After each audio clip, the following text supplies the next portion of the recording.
Pour nous asseoir dans la grâce de Dieu. 1 Pierre chapitre 5 versets 8 et 9. 1 Pierre chapitre 5 versets 8 et 9. La Bible déclare ce qui suit. Soyez sobres. Veillez. Votre adversaire, le diable, rôde comme un lion rugissant, cherchant qui il dévorera. Résistez-lui avec une foi ferme. Je vais m'arrêter là. Et je reprends encore.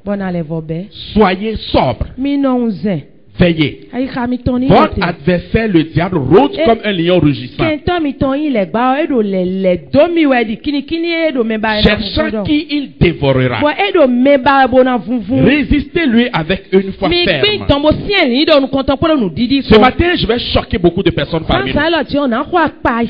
Ceux qui surtout sont venus et qui, quand on a parlé des portes spirituelles, s'attendaient à ce que je parle de leur tante qui est au village, de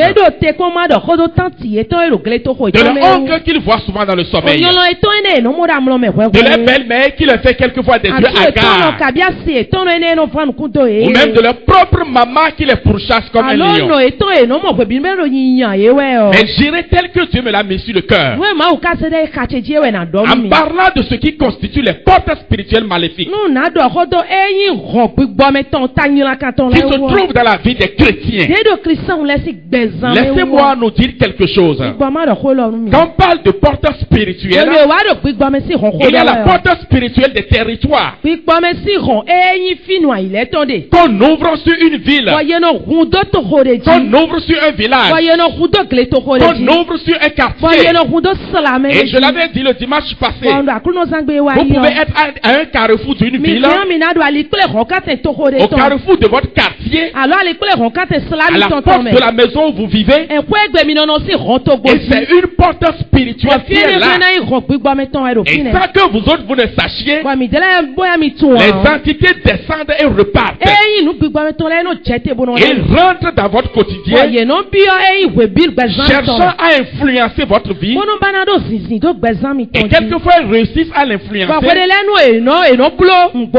d'autres fois ils ne réussissent pas. Deuxièmement, il y a les portes spirituelles contre les non-chrétiens.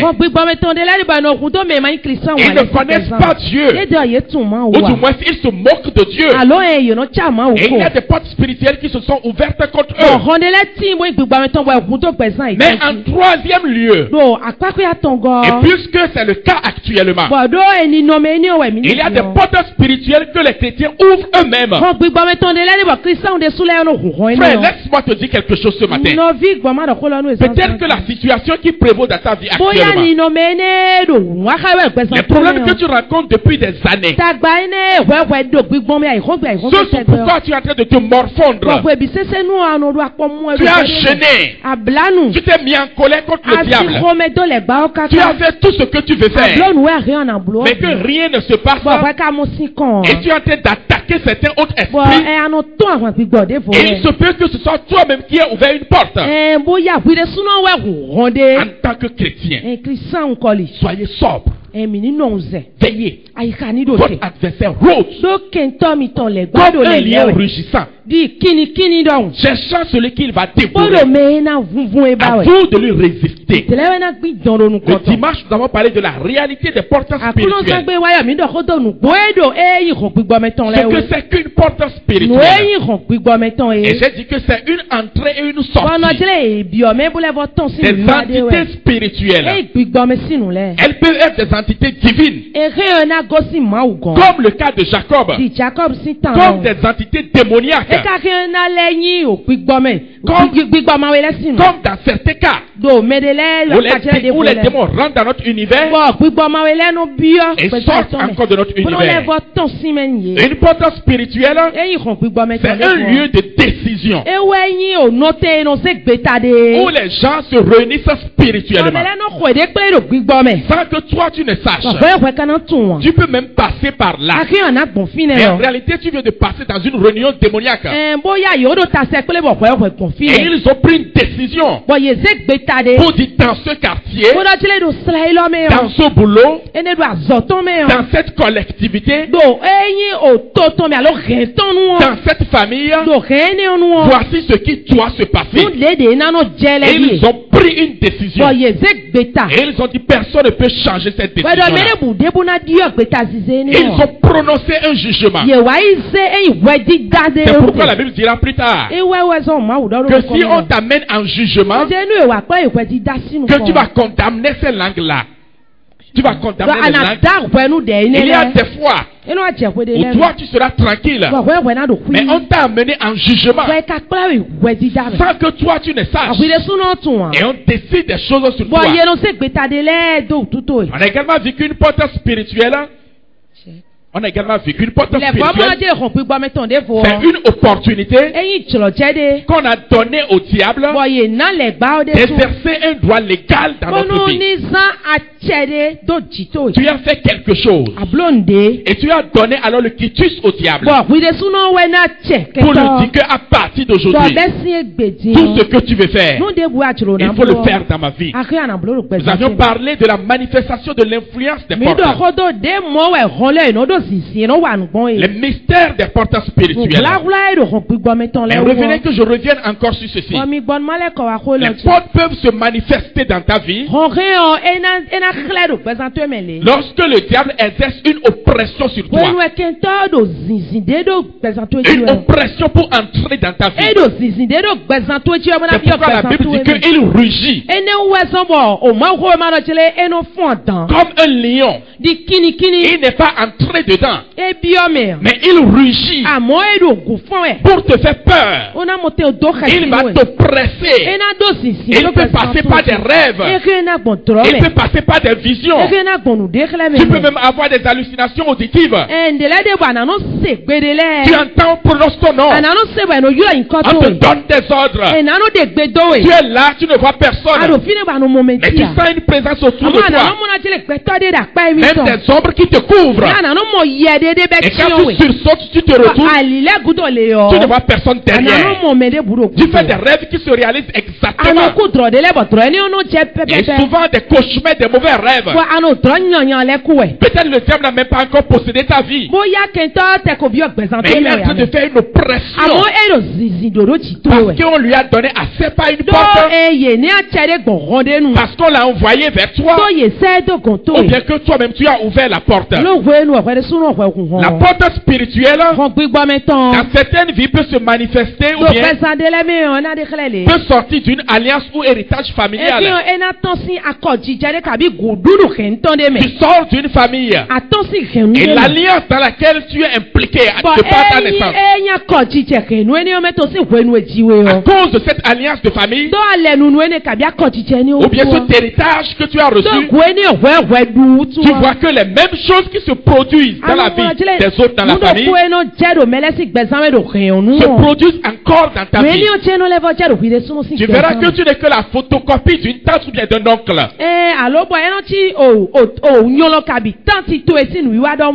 Pourquoi une telle chose arrive?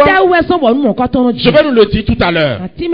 Mais quelquefois, c'est parce que la plupart d'entre nous, quand nous venons à Christ, nous ne venons pas sincèrement. Il y a ceux qui sont des assistants. Et il y a ceux qui traversent l'église. Personne ne traverse un goudron pour rester au milieu. Mais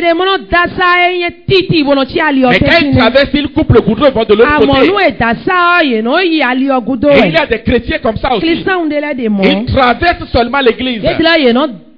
Ils n'ont pas donné leur vie à Christ. Jésus est peut-être leur sauveur. Il est celui qui les bénit, mais il n'est pas leur Seigneur. Leur vie n'est pas entre les mains de Christ. Du coup, ils utilisent encore l'héritage familial. Les portes qu'on a ouvertes contre eux dans la collectivité s'exercent encore dans leur vie. Et ils disent pourquoi une telle chose encore. La porte spirituelle peut encore se manifester par un acte ou un sentiment qui donne un droit légal au diable d'agir dans ta vie. Et Dieu sait qu'il y a plusieurs personnes qui m'écoutent ce matin. Ils ont eux-mêmes donné un droit légal au diable. C'est eux-mêmes qui ont posé des actes. C'est eux-mêmes qui nourrissent certains sentiments. Qui constituent un OK pour le diable de pouvoir agir dans leur vie. Alors le diable est très très rusé. Il est très rusé. Lorsque vous ouvrez une porte quelque part, dans sa ruse, il ne se manifeste pas selon la porte qui est ouverte. Il peut se manifester ailleurs. Peut-être tu as ouvert une porte d'impudicité. Il ne se manifeste pas là. Il va ailleurs. Et il attaque peut-être tes finances. Il est très rusé. Parce qu'il attaquait ailleurs ou bien là où tu as ouvert la porte, tu vas devenir très sage. Et tu vas fermer la porte. Et lui il va perdre. Alors il va attaquer ailleurs. Tu as peut-être ouvert une porte d'un mauvais sentiment. Le diable ne te met pas dans l'amertume, non. Il ne te met pas dans l'angoisse, non. Il va attaquer peut-être ta famille par des maladies. Des maladies sur maladies. Tu te dis, mais qu'est-ce qui se passe? C'est parce qu'une porte est ouverte quelque part. Et le diable étant très rusé, il n'attaque pas souvent à cet endroit-là. Laissez-moi nous dire encore quelque chose. Ce qui fait que beaucoup de chrétiens ne prennent pas importance à l'ouverture de certaines portes. Nous nous attendons à ce que quand il y a un problème spirituel, que ce soit forcément une possession démoniaque. Non, on doit avoir une possession d'abord. La porte ne se manifeste pas toujours par une possession. Ça peut être une oppression. Tu peux être obsédé par une pensée. Ça peut être des difficultés quelque part.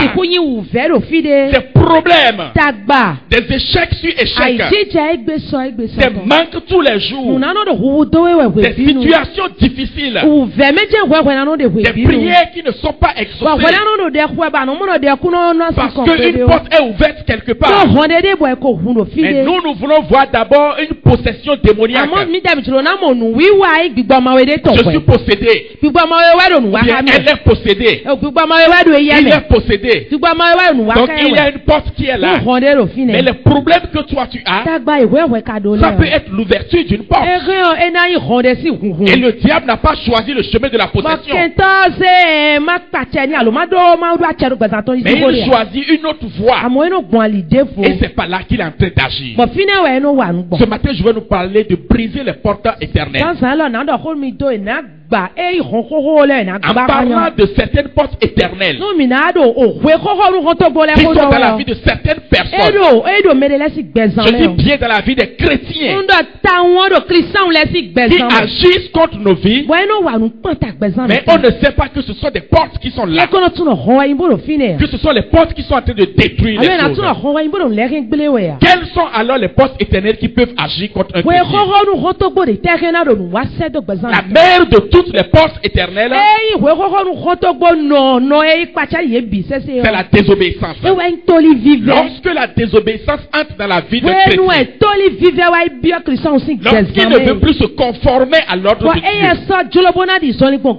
lorsqu'il ne veut plus marcher comme Dieu le veut, une porte est en train d'être ouverte par lui-même. Si vous vous rappelez très bien, je vous ai dit le dimanche passé que la porte de ta vie ne peut être ouverte que de l'intérieur. Dieu lui-même ne force pas l'entrée. Il tape d'abord. Il appelle d'abord. Et c'est à toi de répondre. À plus forte raison, un démon Il ne peut pas ouvrir. Il peut rester dehors. En train de rugir. En train de rugir. Pas beaucoup de choses. En train de t'oppresser. Mais il ne peut jamais rentrer dedans. Il ne peut que rugir. C'est pourquoi la Bible a dit soyez arlette, soyez sobre. Soyez intelligent. Ne lui ouvrez pas la porte. Mais quand on commence par désobéir à Dieu, la porte est en train d'être ouverte doucement pour le diable. Et il peut rentrer alors dans votre chambre. Il peut prendre possession de votre vie. Parce qu'il a eu la désobéissance. Comment est-ce que la désobéissance se manifeste dans la vie de quelqu'un chrétien? Première chose, l'idolâtrie. Beaucoup de chrétiens sont encore idolâtres aujourd'hui. Et c'est une des premières portes que nous ouvrons à l'ennemi. Des chrétiens idolâtres. Des chrétiens qui sont dans la maison de Dieu, mais qui pratiquent encore sciemment ou inconsciemment l'idolâtrie. Beaucoup m'écoutent ce matin, mais ils pratiquent encore la divination. Ils vont encore chez les Bokono. Ils vont encore consulter pour avoir des visions. Ils donnent encore de l'argent. Allez fouiller telle chose pour moi. Ce n'est pas moi-même qui suis allé faire la divination. Moi j'ai donné juste mon argent. Et ils sont allés consulter. Et ils sont venus me dire telle ou telle chose. Beaucoup de chrétiens aujourd'hui sont encore dans les visions chez les christianistes célestes. Oui, tu m'écoutes très bien ce matin. L'eau que tu as chez toi, la bague que tu as au toit, peut-être en venant à l'église ce matin, tu l'as mise quelque part. De peur qu'on ne te pose la question. Mais toi-même, tu sais qu'avant de sortir les matins, tu mets quelque chose au rêve. Tu mets ton pantalon dessus. Ou bien tu mets ton pain dessus. Tu sais que tu mets des bagues au toit. Que tu utilises des eaux pas possibles. Dans ton bureau. Dans ton lieu de vente. Que tu as même certaines choses. Et on t'a dit non, ce n'est pas un gris-gris. C'est tout juste pour faire obéir ton mari. Que ton mari soit obéissant. Et tu mets un peu dans son repas. Avant qu'il ne revienne, tu mets l'eau là. C'est de la divination. Et après tu t'étonnes que ton mari est devenu adultère. Que ton mari est en train de chercher d'autres femmes. Pourquoi il ne cherchera pas? Mais il va chercher. Parce que tu as ouvert une porte quelque part. Ceux qui sont parmi nous ce matin, qui font encore le culte des morts. Nous sommes allés faire un culte des morts. Notre papa est décédé il y a 15 ans. Et on veut lui faire une fête. Et toi, chrétien aussi, tu vas célébrer un tel anniversaire. D'autres même pensent qu'ils peuvent tromper Dieu. Alors qu'ils se trompent eux-mêmes. Non, moi je ne suis pas parti à l'anniversaire. Mais si tu n'envoies pas ton argent là, ils vont commencer par parler. Ils vont commencer par dire quelque chose. Tu mets la main à la poche. Tu envoies ton argent. Et on dit de donner offrande à Dieu. Tu commences pas à me créer. Après les affaires commencent par chuter. Ton argent va soigner maladie. Tu ne fais que enterrer des cadavres. Et tu dis il faut prier pour moi. Il faut prier pour moi. Tu es riche. Mais ton argent est dans un tombeau quelque part. Parce que tu as ouvert une porte. La porte du culte des morts. D'autres m'écoutent ce matin. Mais ils ont encore des livres d'horoscope. Il y a des poissons qui sont parmi nous sans queue. Des scorpions qui sont là sans dard. Il y a des vierges qui sont là avec des enfants. Et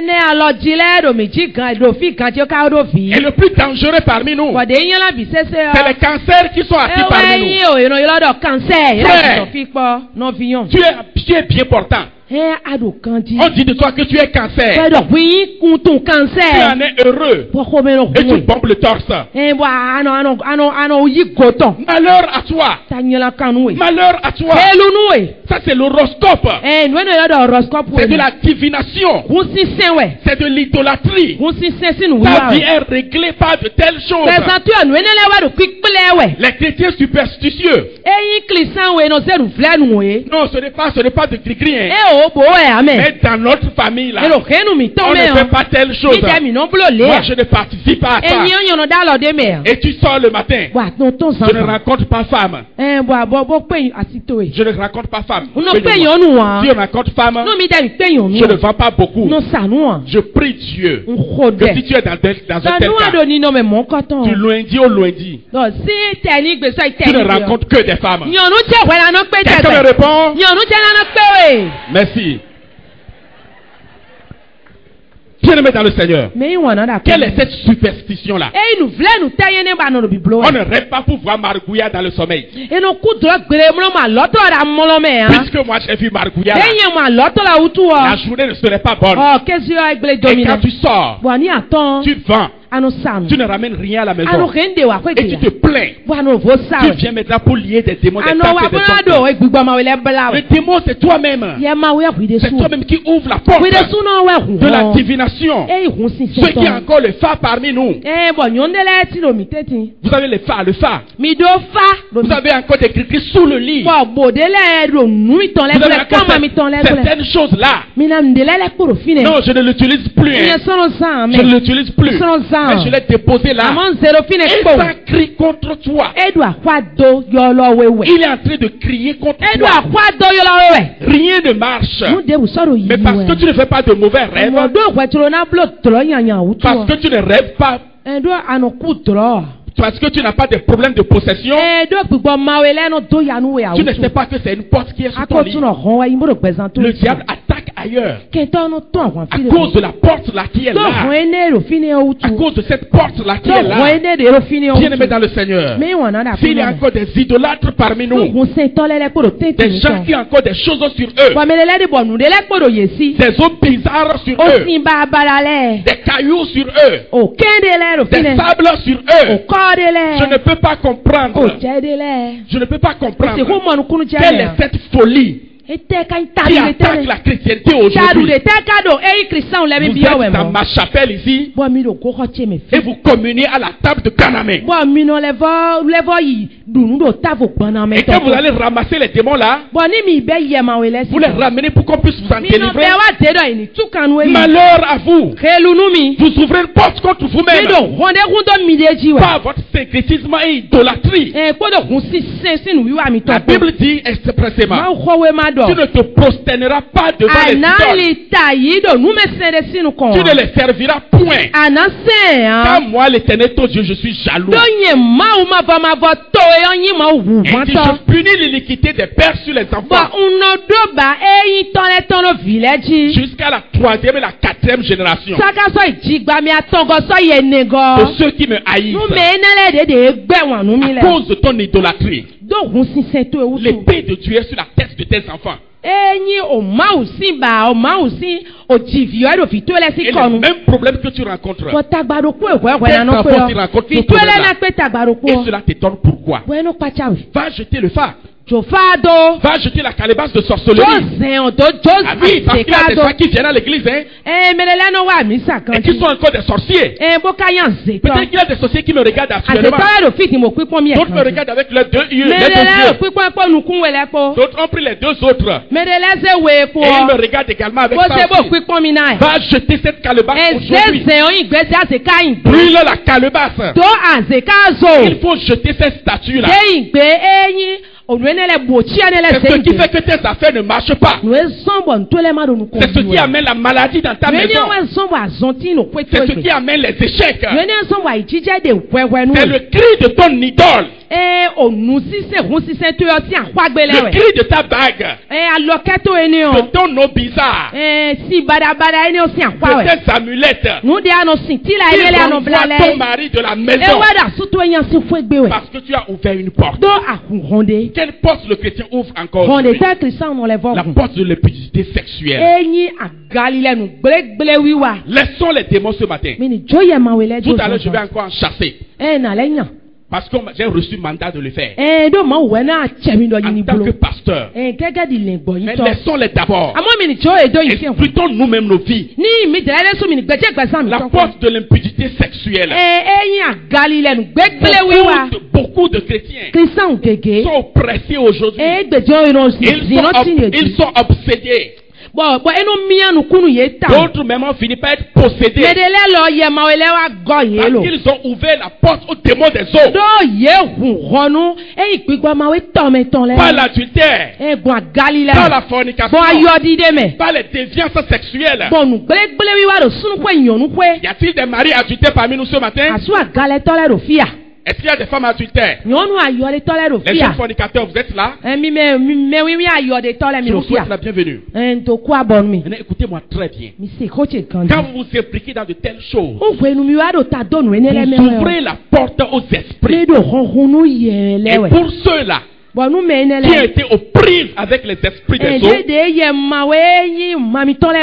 un esprit qui non seulement vous dérange dans le sommeil, qui non seulement vous dérange par les mariés femmes de nuit, mais ça finit aussi votre argent complètement. Parce que c'est un esprit voleur. Il prend chez vous pour aller donner à quelqu'un. Il ne peut pas créer, mais il ne fait que voler. Il prend chez toi et il va donner à quelqu'un parce que tu es adultère. Parce que tu es fornicateur. Parce que tu es n'importe quoi. La Bible déclare dans le livre de Proverbes chapitre 6. Il dit, mais qui est-ce qui peut mettre du feu dans son habit sans être brûlé? C'est faux. Il sera brûlé forcément. Et il dit c'est la même chose avec l'adultère également. Lorsque tu vas vers la femme d'autrui, lorsque tu vas vers le mari d'autrui, ou quand tu sors de ton foyer, lorsque tu vas forniquer, tu mets du feu dans ton habit. Et qu'est-ce que la Bible dit? Il dit mais celui qui vole, et il dit que c'est pour satisfaire ma faim. Si on l'attrape, il va payer 7 fois ce qu'il a volé. Et c'est la même chose avec l'adultère et le fornicateur. Lorsque tu vas forniquer, lorsque tu es devenu adultère, lorsque tu te livres à l'impudicité sexuelle, la Bible dit que dès que tu fais ça une fois, on te demande 7 fois les conséquences. C'est une porte qui est ouverte. C'est pourquoi ça ne va pas chez toi. Des jeunes qui m'écoutent ce matin, qui sont encore des homosexuels, les lesbiennes qui sont parmi nous, je parle aux jeunes gens, aux jeunes filles. Vous m'écoutez ce matin, vous êtes homosexuel. Vous êtes une lesbienne. Vous vous livrez à toutes ces choses-là. Il y a même des jeunes filles qui sont des arnaqueuses. La coiffure que tu as sur la tête, mademoiselle, c'est Kojo qui te l'a donné. Ce que tu portes, c'est Komla qui te l'a donné. La chaussure, ça vient de Koku. Le portable que tu as, c'est la propriété de Yao. Oui, le collier que tu as au cou, c'est Kofi qui t'a donné ça. L'habit que tu portes, c'est Amévi qui t'a donné ça. Heureusement Kossi ne t'a rien donné. Parce qu'il ne te donnera jamais quelque chose. Et il n'est pas de cette nature. Mais tu as nargué chez tous les garçons. Tu as pris chez tous les garçons. Et après maintenant tu viens prier. Seigneur, donne-moi un fiancé. Donne-moi un fiancé. Donne-moi un fiancé. Et ceux avec qui tu couches dehors. Pourquoi le Seigneur va t'en donner? Pourquoi le Seigneur va t'honorer quand tu es chrétienne? Pourquoi le Seigneur va te donner une fiancée lorsque tu es homosexuel? Marie adultère. Les choses sont en train de se gâter dans ta vie. Les choses sont détruites dans ta vie. Et tu es en train d'attaquer des démons. Les démons n'ont encore rien fait. Nous allons les chasser tout à l'heure. Mais ferme la porte de ta vie. Arrête l'impudicité sexuelle. Je parle même à certains parents. C'est eux qui montrent leurs filles. Honte à vous les parents. Honte à vous. Il faut aller prendre tel garçon. Mais il ne faut pas coucher avec lui. Tu sais que tu es chrétien. Il ne faut pas coucher. Il ne faut pas coucher. Il faut prendre tout simplement. Et elle revient chez toi à la maison. Rien ne marche. Ça ne se passe pas très bien. Tu te plains pourquoi? Tu as ouvert une porte dans la vie de cette fille. Tu as ouvert une porte dans la vie de ce garçon. Oh, j'ai connu des parents qui disent à leur garçon, il faut aller tester ta virilité. Il faut aller tester ça. Seulement, il ne faut pas enceinter quelqu'un. Et il y a des jeunes gens aussi qui sont parmi nous. Non, moi je ne sais pas si je suis garçon ou pas. Donc je suis allé tester. Et tu ne travailles pas. Tu travailles mais tu ne trouves pas l'argent. Tu as toujours des problèmes, tu ne dors pas très bien. Des problèmes sur problèmes dans ta vie. Et tu attaques un démon. Frère, tu as ouvert la porte de l'impudicité sexuelle. C'est une porte qui est ouverte par beaucoup de personnes aujourd'hui. On s'amuse avec la sexualité. On s'amuse avec la sexualité. On est concubine d'un homme qui est déjà marié. Je ne dis pas que tu es la deuxième femme dans un foyer polygamique. Hein. Mais tu n'es pas épouse là. Et tu t'amuses avec. Et quand tu viens à l'église encore, on prie pour toi. Seigneur, il faut lui donner un fiancé. Seigneur, il faut lui donner une fiancée. Alors que tu sais très bien que tu es avec certaines personnes dehors. Laissez-moi vous dire un mystère. Il y a des gens qui ne peuvent pas trouver de fiancé. Pourquoi? Parce qu'en réalité, ils sont mariés spirituellement à plusieurs hommes. De par leur fornication. Ils sont mariés à tous les hommes. Et quand vous priez, Dieu ne veut pas séparer ce qui est uni. Rien ne se passe. Rien ne se produit. On dit je prie depuis mais rien ne se passe. Et tes maris de dehors. Laisse la fornication. C'est une porte éternelle qui insiste dans l'église et qui se manifeste encore. Quelle porte nous ouvrons encore dans l'église? La porte de la rébellion contre l'autorité. Il y a d'autres, c'est ça leur diplôme. Se rebeller contre l'autorité. Particulièrement contre les parents. La Bible dit honore ton père et ta mère. C'est le premier commandement avec une promesse. Afin que tu sois heureux et que tu vives longtemps sur la terre. Rappelle-toi comment tu giflais ta maman quand tu avais 15-16 ans. Quand il a du bruit de bagarre dans ta maison et qu'on vient pour séparer les gens, on ne te sépare pas avec ton frère ou ta soeur, mais c'est avec ton papa que tu donnes les superficies. Et tu en es fier. Tu grondes ta maman. Tu l'injures n'importe comment. Aujourd'hui tu as 60 ans. Rien ne va dans ta vie. Tu n'es pas heureux. Tu te bats. Rien ne se passe. Mais tu n'as pas honoré les pères. Tu n'as pas honoré les parents. Dans Deutéronome 27, verset 16. La Bible dit ceci. Maudit soit celui qui méprise son père et sa mère. Et la Bible continue en disant. Et tout le peuple dira Amen. Quelle malédiction. Tu méprises ton père et ta mère. Aucun honneur pour eux. Et celui qui injurie encore les parents. C'est injurer les parents aujourd'hui. Aujourd'hui, rien ne se passe. Non, je suis à l'aise. Je lui ai fait ça. Zéro tête tombée sous tout. Mais vous ne m'avez pas quoi vous ne m'avez pas blélé moi. Bernard a été tombé. Amen.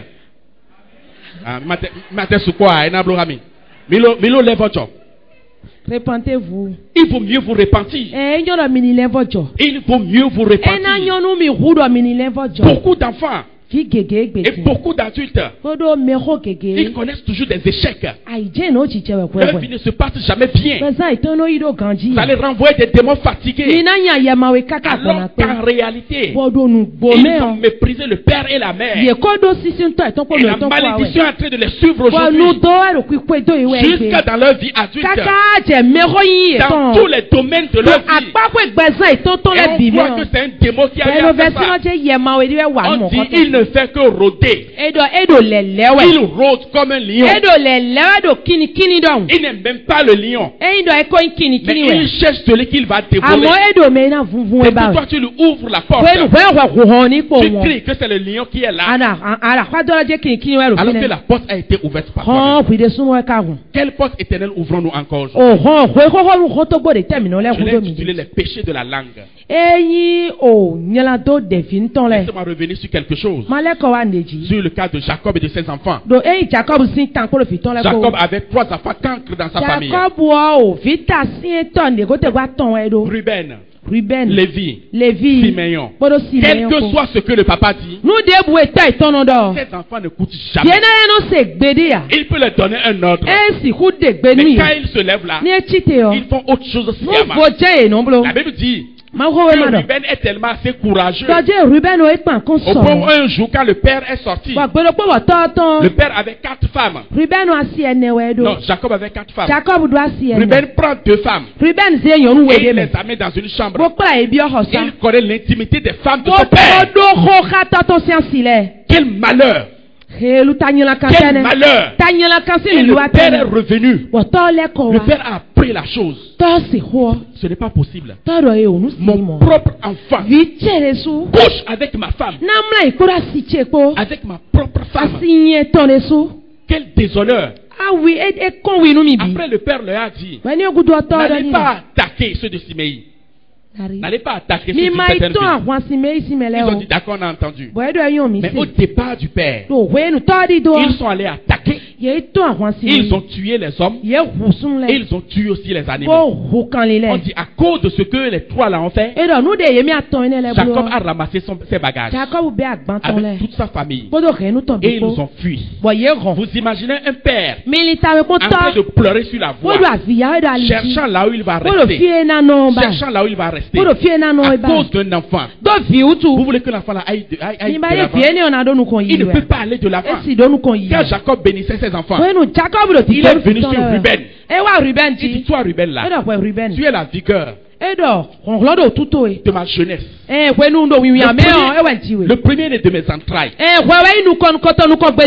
Mais tu ne vas pas hériter dans ma maison. Tu n'hériteras pas. Tu te déshérites aujourd'hui. Il appelle Lévi. Il dit toi aussi là. Quand je te parle, tu n'écoutes pas. Tout le monde aura le territoire en Israël. Mais toi, Lévi, là, tu n'auras nulle part où poser la tête. Et même, je vais te disperser dans tout le peuple. Et il a dispersé tout le territoire, toute la tribu de Lévi. Jusqu'aujourd'hui, les Lévites n'ont pas de territoire en Israël. Parce qu'ils ont déshonoré le Père. Est-ce qu'il n'y a pas des gens qui sont déshérités parmi nous? C'est une porte. Le déshonneur envers les personnes âgées. Le déshonneur envers les parents. Est-ce qu'il n'y a pas des gens qui sont déshérités parmi nous? Est-ce qu'il n'y en a pas qui sont dispersés? Tout ce que tu fais, tu n'arrives jamais à réunir. Tu ne peux pas dire j'ai fait ceci avec. Parce que tu as fâché un père. Tu as déshonoré un âgé. Et la malédiction te suit jusqu'à aujourd'hui. Le péché de la langue. Le péché mignon de beaucoup de chrétiens. Donc les chrétiens aiment beaucoup. On détruit l'autre. On détruit l'autre. Dans 1 Corinthiens chapitre 3 verset 16. La Bible dit, ne savez-vous pas que vous êtes le temple de Dieu? Celui qui détruit le temple de Dieu, Dieu le détruira. Aïe, frère, si c'est Kossi qui te détruit, tu peux aller voir mon père Bokwe, il va prier pour toi. Si c'est un démon qui te détruit, viens, je vais finir avec ça avec toi. Si c'est Dieu qui te détruit, tu vas te plaindre à qui? Et Dieu dit maintenant, si tu détruis un autre, moi-même je vais te détruire. Laissez-moi vous dire quelque chose. Il y a des gens qui ne trouveront jamais d'espace dans la vie. Parce que de par leur bouche, ils ont détruit la vie de beaucoup de personnes. Leur bouche ne reste jamais tranquille. Ils parlent de telle personne. Ils parlent de celui-ci. Non, c'est tel qui a fait telle chose. Même ce que tu n'as pas vu. La calomnie est en train de détruire la vie de beaucoup de chrétiens. Beaucoup de chrétiens travaillent et ne trouvent rien de ça. Parce que par leur bouche, ils ont détruit l'image de quelqu'un. Et cela ne peut plus trouver un travail à faire aujourd'hui. Et tu t'assois pour dire que tu veux trouver de l'argent. Tu ne peux pas en trouver. C'est Dieu lui-même qui va te détruire. Chaque fois que tu parles de quelqu'un, que tu t'assois quelque part, pas pour que la personne se corrige, pas pour qu'on aille donner conseil à la personne, mais c'est pour détruire. La dame là, la femme là, l'homme là, le monsieur là, le diacre là, le pasteur là, et tu pries. Dieu va te détruire. Et si tu détruis le temple de Dieu, bon, je vais te détruire. Aujourd'hui, ton foyer est détruit complètement. Ton travail est détruit complètement. Tu ne fais rien pour que cela puisse aller de l'avant. Et tu te plains. Il y a une porte qui est ouverte. Tu vas t'asseoir pour prier contre un esprit. Tout esprit de retardement. Tout esprit d'escargot. Escargot. Qui fait que moi, je fais que marcher comme ceci. C'est ça. Tout esprit d'escargot. Feu sur vous. Feu sur vous. Feu sur vous. Et ce que tu as détruit par ta langue. Feu sur ta langue. Quelqu'un me dit amen. Feu sur ta langue. Quelqu'un me répond amen. Tu te détruis toi-même par ta langue. Et si tu détruis le temple de Dieu, moi aussi je te détruirai. Myriam et Aaron l'ont fait. Ils se sont assemblés un jour. Moïse est allé prendre une seconde femme. Parce qu'il avait renvoyé sa première femme. Et il a pris une seconde femme. Ketura. Oui, si je ne me trompe pas. La Bible dit que ces deux frères se sont réunis un jour. Ça, c'est quoi ça là? Comment Moïse peut aller faire une telle bêtise? Et après, elle se met devant nous. Pour dire, Dieu me parle, Dieu me parle, Dieu me parle. Est-ce à Moïse seul que Dieu parle? Dieu ne parle-t-il pas par nous aussi? Nombre chapitre 12. Laissez-moi vous dire quelque chose. Les deux ont dit la vérité. Soyons francs, ils ont dit la vérité. Moïse ne doit pas renvoyer cette femme qui est pour elle une épouse de sang, qui l'a soutenue en tout temps. Il ne doit pas aller prendre une seconde femme. Deuxièmement, Dieu parle aussi par Aaron et Myriam. Myriam donne des cantiques prophétiques. Lisez la Bible, c'est un don pour elle. Aaron est le seul sur la terre qui arrive à interpréter le bégaiement de Moïse. Moïse bégaye tellement. Quand il vient devant Pharaon, j'imagine, Avant même de prononcer le mot pharaon, quand il commence fa à 8h, c'est à 18h il finit. Mais quand Aaron est là, la Bible dit que Aaron est son interprète. Il interprétait le bégaiement. Donc quand il dit que Dieu parle par lui aussi, c'est vrai. Mais quand Dieu a entendu ça là, il est descendu en même temps. Vous deux là, vous avez quel problème? Vous parlez de mon serviteur. C'est à vous de le dire. Vous savez quoi, ce qu'il a entre lui et moi, comment nous réglons nos problèmes. Et il a appelé Moïse. Viens voir ce que ton frère t'a fait. Moïse a dit, Seigneur, pardonne. Je dis jamais. Il frappe en même temps Myriam sur le champ avec une lèpre. Ça veut dire que quand Moïse s'est tourné vers elle, son corps était complètement blanc. Moïse a dit, Seigneur, pardonne. Dieu a dit non. S'il avait injurié son père et que le père crachait sur lui, est-ce qu'elle ne serait pas impure pour 7 jours? Moïse a dit oui. Je dis, mets-la à l'extérieur du camp. Mets-la à l'extérieur du camp. Pour 7 jours. Et Aaron dit, on va se voir. Quelques années plus tard, quand Aaron aussi a pris l'autorité, les fils de Corée se sont levés. Et ils ont contesté maintenant son autorité. Heureusement que Dieu l'a sauvé. Mais quand même là, il a eu le châtiment le jour. Ils ont détruit un temple de Dieu. Et Dieu aussi est en train de les détruire. Il y a des gens qui sont à l'extérieur de leur propre vie, de leur propre existence, de leurs affaires, parce qu'ils ont détruit un temple de Dieu. Et Dieu les a mis à l'écart. Donc Dieu est en train de préparer une révolte dans leur vie. Et peut-être qu'ils subissent déjà la révolte. Personne ne se soumet à eux. Même pas leurs propres enfants. Pas même leurs petits frères. Parce qu'ils ont détruit un temple de Dieu.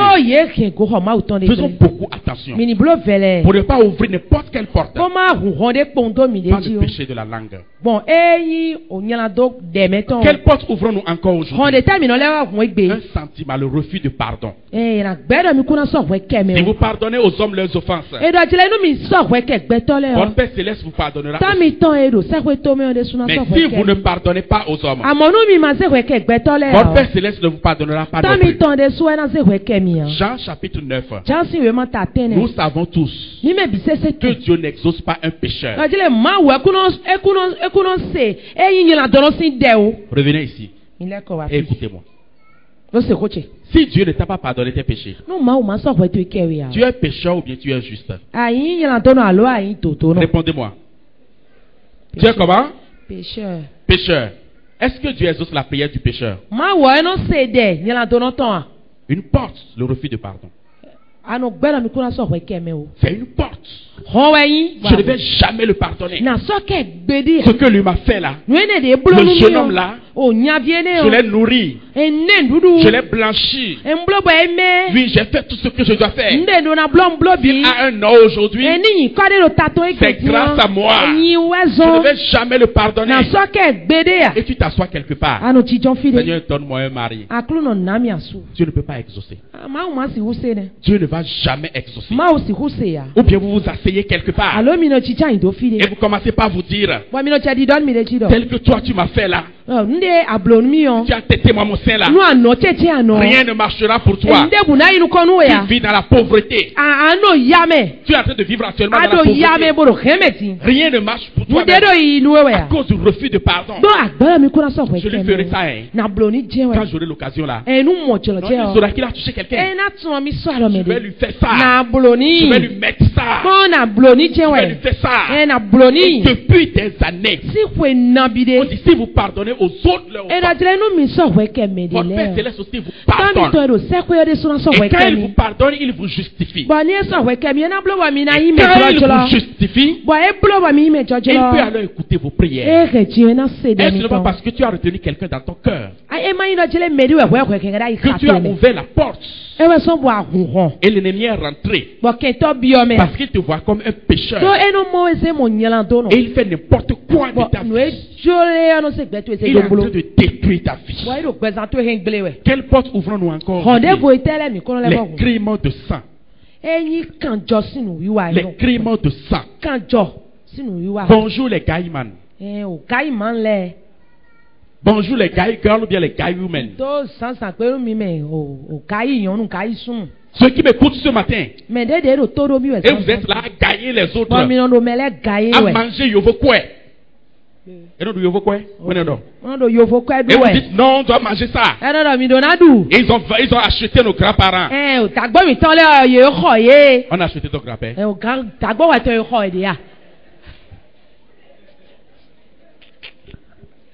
Qui a acheté ton grand-père? C'est pas ton aïeux qui l'a vendu. Ils se sont vendus eux-mêmes. Même si c'est les autres qui ont fait quelque chose, c'est à toi d'aller prendre l'argent. Et tu es dans le gaï.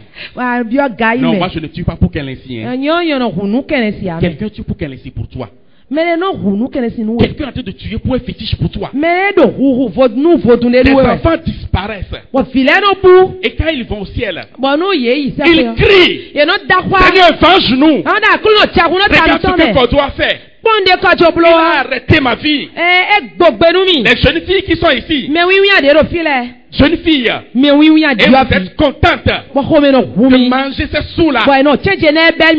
Chaque jour, le lundi, c'est Benza qui vient te chercher. Le mardi, c'est Corolla qui vient te chercher.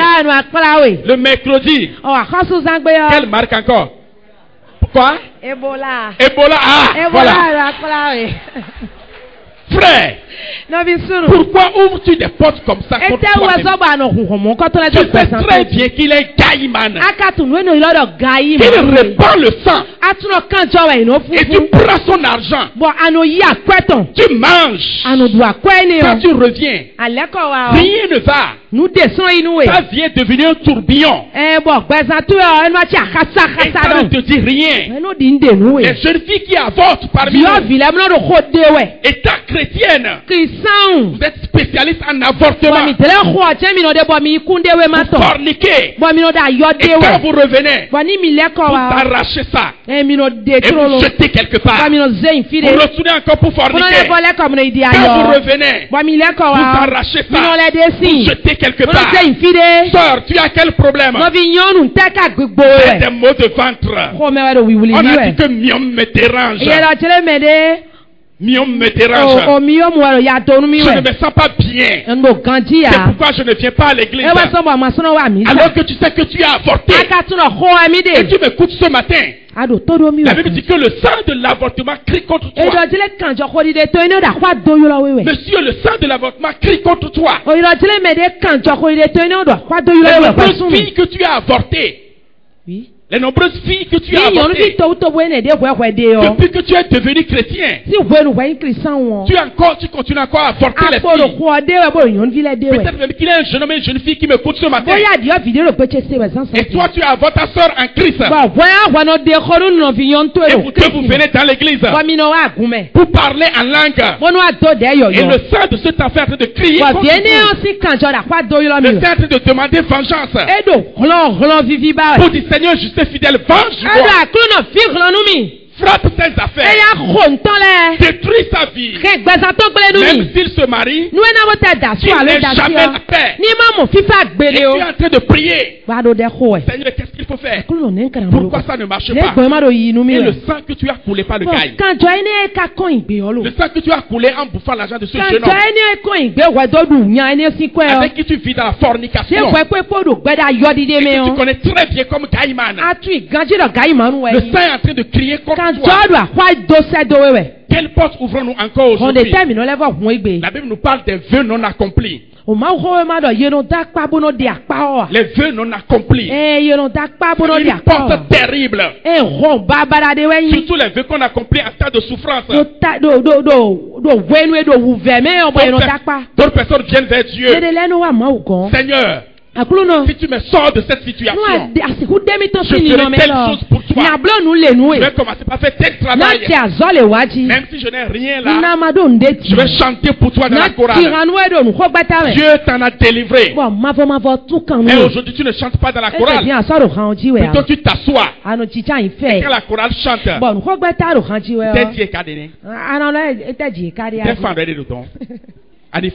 qu'est-ce qu'ils sont en train de raconter comme ça? Oui, tu mélanges ta propre vie. Seigneur, je te donnerai telle somme. Seigneur, je vais être fidèle dans les offrandes. Je vais être fidèle dans les dîmes. Le Dieu qui t'a béni. La Bible dit ceci. Si tu fais un vœu à l'Éternel ton Dieu, tu ne tarderas point à l'accomplir. Car l'Éternel ton Dieu t'en demandera compte.